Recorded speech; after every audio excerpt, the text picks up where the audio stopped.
Hi, welcome to Right to Top. I'm Adam. In today's video, we're going to look at the topic of wordiness, which basically means having too many words in your writing, using too many words to express a simple or even a complicated idea. Okay? Now, this is a very common problem in writing, especially, and it's not only for non native English users, native speakers do this all the time as well. So we're going to look at a few ways that you can reduce or minimize wordiness in your writing. Okay, this will make your writing better, it will make it clearer, and it will make it more interesting.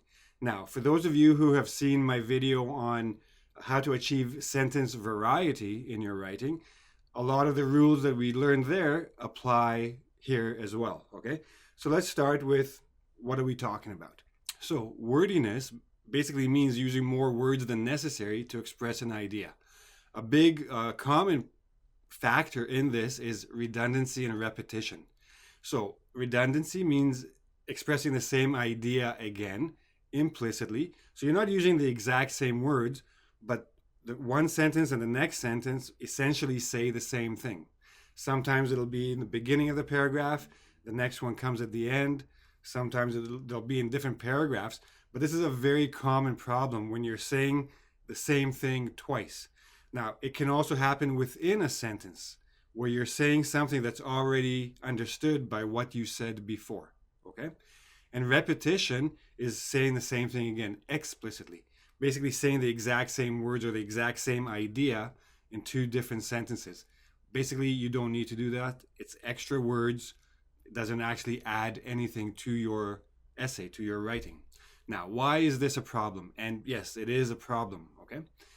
First of all, if you write a lot and you say little, it's not very good, right? It means, well, what is the purpose of all these words if you're not actually saying anything with them?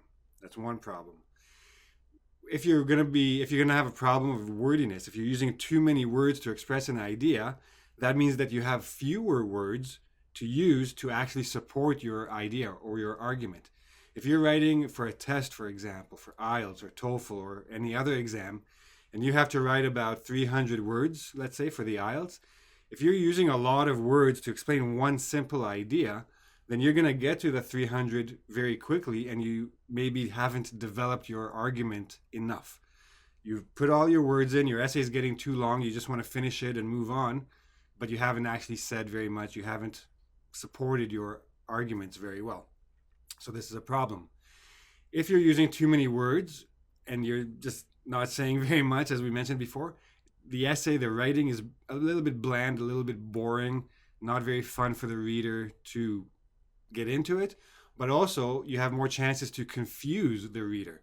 If there are a lot of words and you're not saying much, first of all, you have more chances to make mistakes in terms of grammar or vocab usage or whatever, but also the reader is not sure what is the point of your writing, okay? So what do we need to do? We need to have very tight sentences that contain a lot of information in them. And I'm going to show you some steps, some things you can do to your sentences to reduce wordiness, to tighten up your sentences, okay? So here are 9 things we're going to be looking at, and I'm going to show you examples for these. Number 1, avoid the passive. The passive voice tends to use more words, okay? That's one thing. Secondly, active verbs are more powerful than passive verbs. They have a much stronger effect or emphasis, or basically they drive the idea or they drive the writing further along quicker. Okay, so avoid the passive. You can use the passive. There is a purpose for it.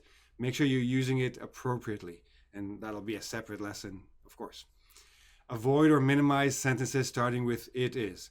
It is important that somebody, or it is important to, or it is believed that. People love to use this sentence.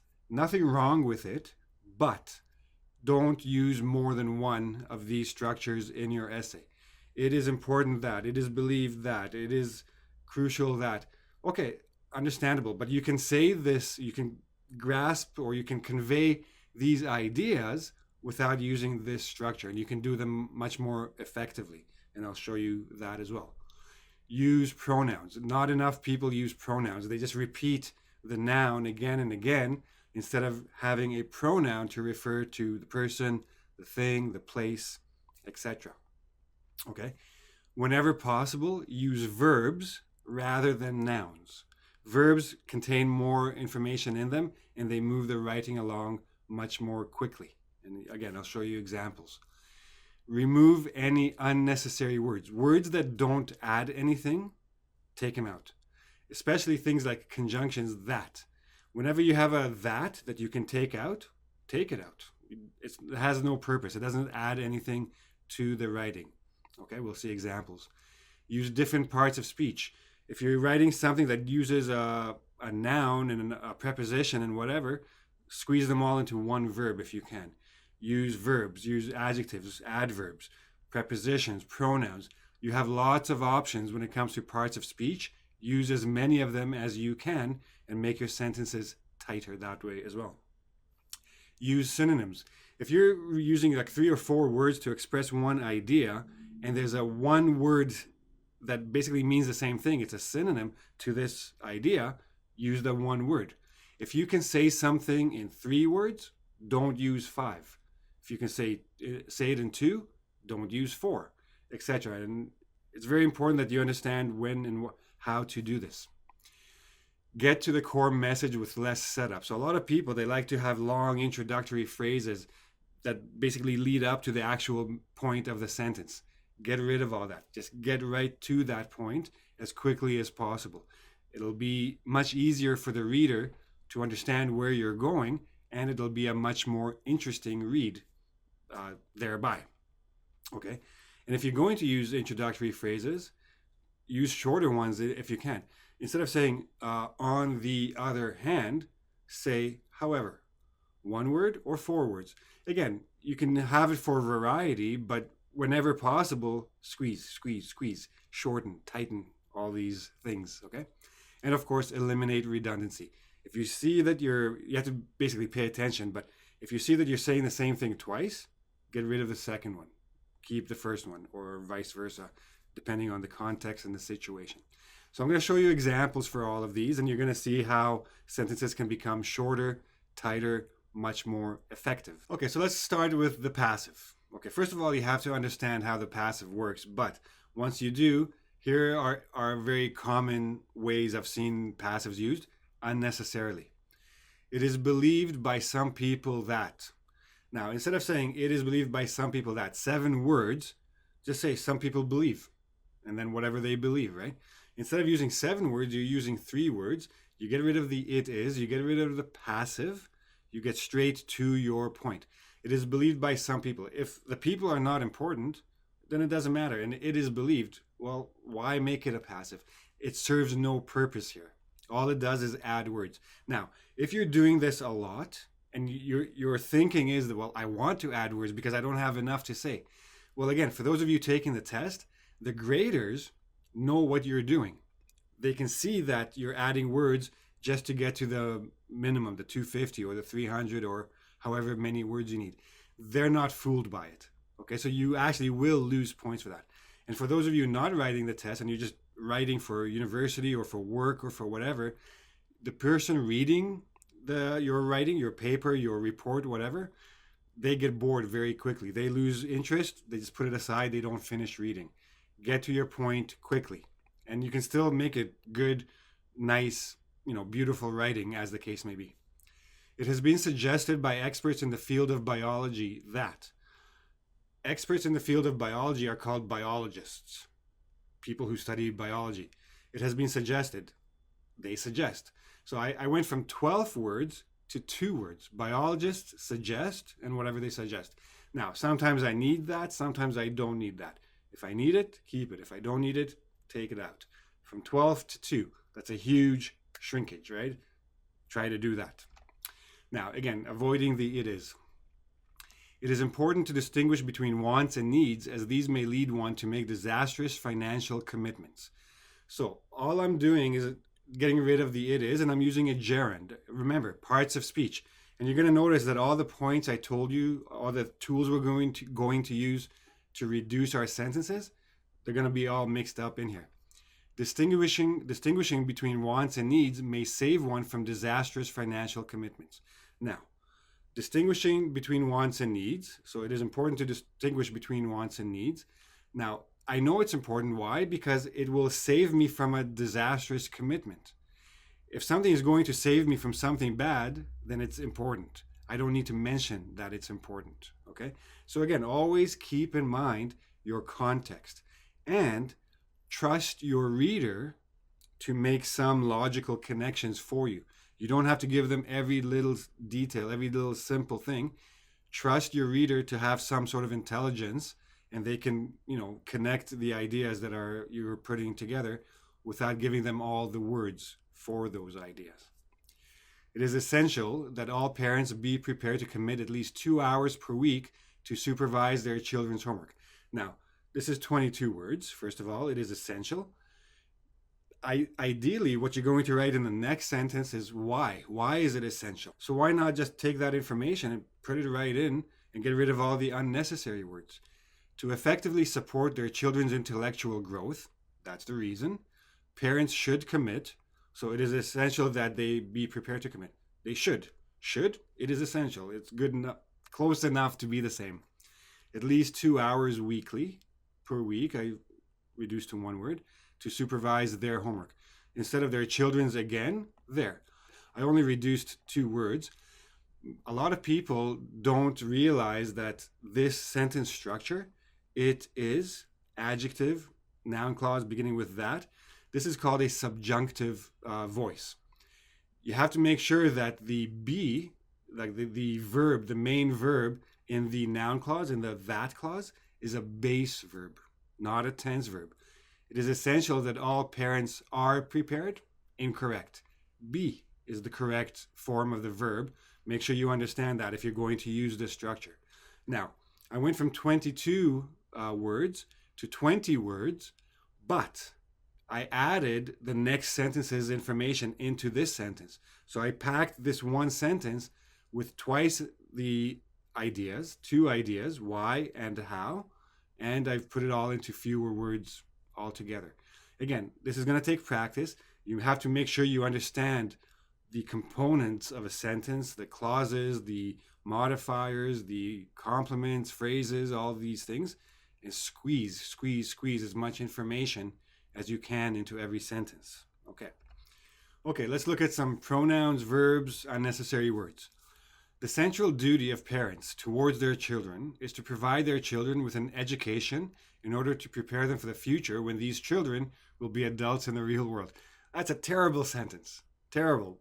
It has 34 words. So first of all, too long. Second of all, I have their children, these children. Why do I need to mention them 3 times?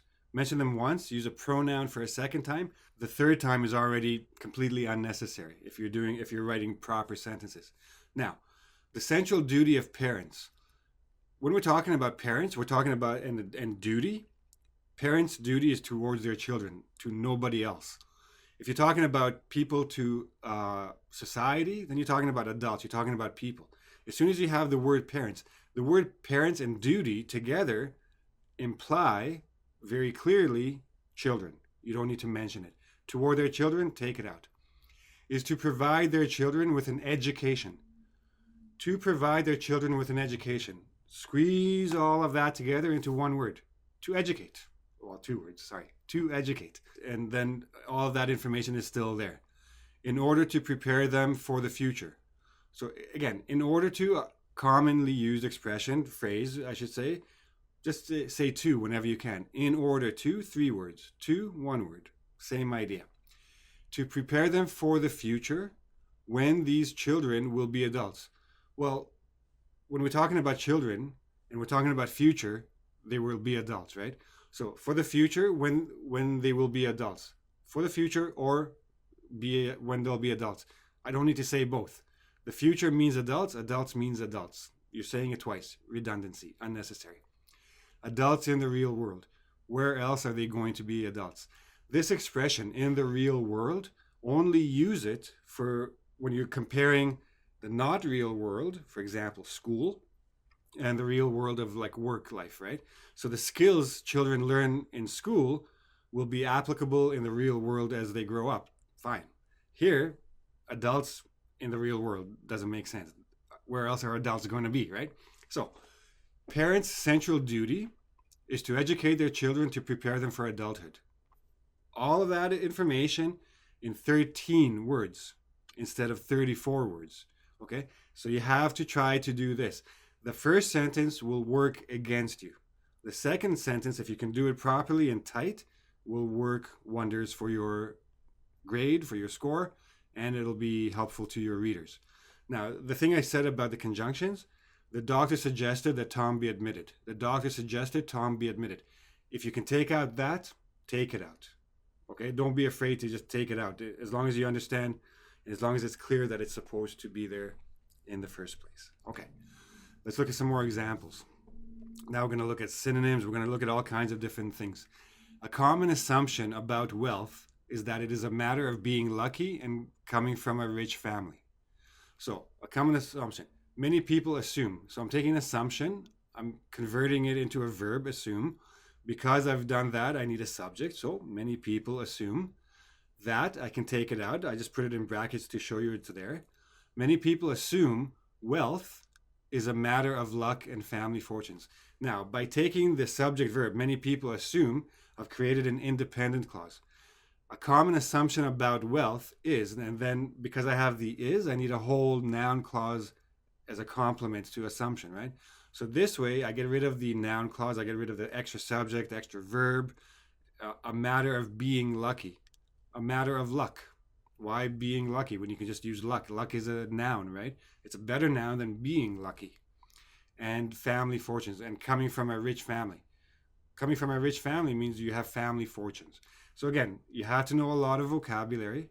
If the more vocabulary you know, the more vocabulary you have available to you to use, the better sentences you can write. So build your vocabulary. Very, very important. Okay? I went from 20 words to 12. Now here I'm going to show you a gradual cutting down.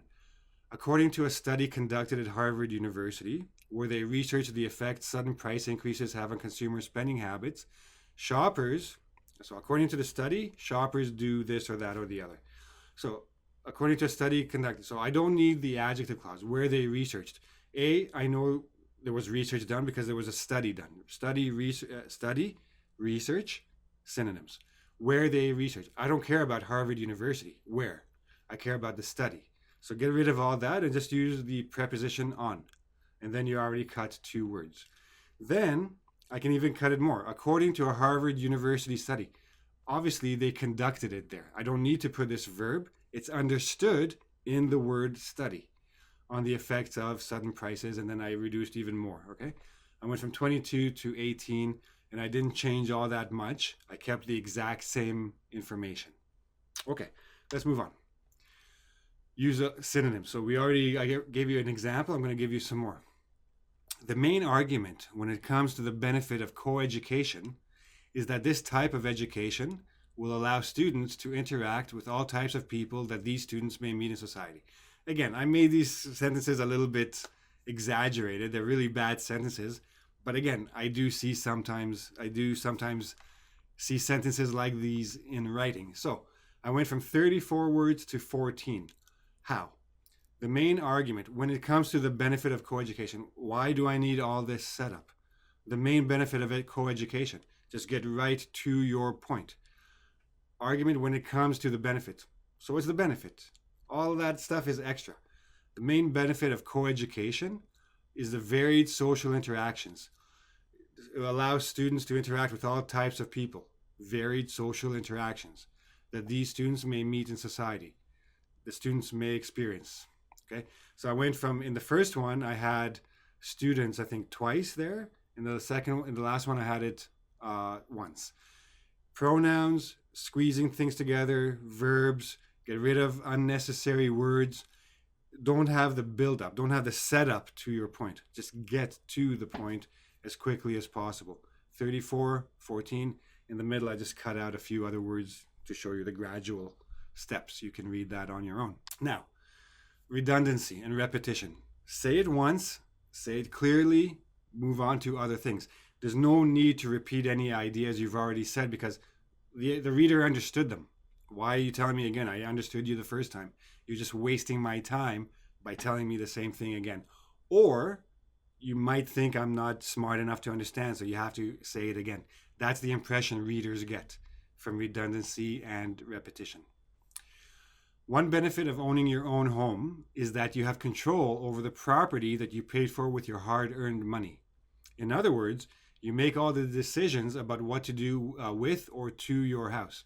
So, owning your own home, property that you paid for with your hard-earned money. That's the exact same thing. Owning your own home means you paid for it. You don't need to tell me that you paid for it with your hard-earned money. And if you owned your home, it means you paid for it. If you paid for it, it means you used money. And if you use money, it's money that you worked for. So all that extra stuff is unnecessary. You're basically saying the same thing again, using different words, but saying the same thing. And then in other words, now you're going to explain it even more and again. So you make all the decisions about, squeeze all that together, get rid of the extra stuff that's not adding any information. One benefit of owning your own home is you can make all the decisions about what to do with or to it. And you don't have to say your house, it, pronoun, owning your own home. Once you make the decisions, that's all there is to say. Only keep the information that is adding. Always add information, add information.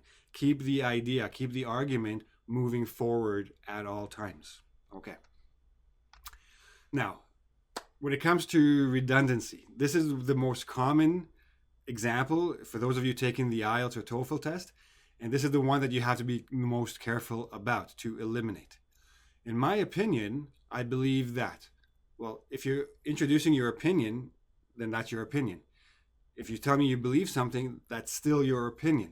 Don't say it twice.